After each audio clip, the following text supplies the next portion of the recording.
Good evening po family, mga ka-fiesta, mga ka-followers. Araw-araw fiesta po, Quezon City Drug Treatment and Rehabilitation Center.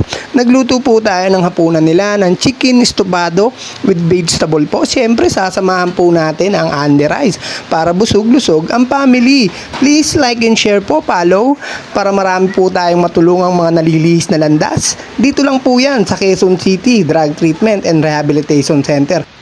Kaya ano pa pong hinihintay nyo? Magparehab na po kayo para gumanda ang buhay nyo. Maraming salamat po.